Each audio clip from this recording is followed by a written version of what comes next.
Ito nga pala sila. Uy! Aswang dyan. So, nakita niyo ba yun? Si Kyle.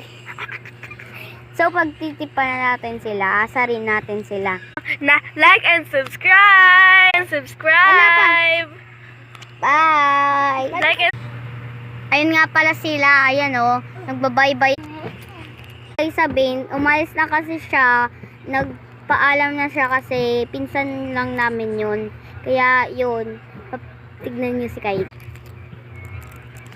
Nagdadabog siya. Kasi nawala yung ano nyo, best friend. Ay, yung pinsan namin. Go! Ano sa akin sa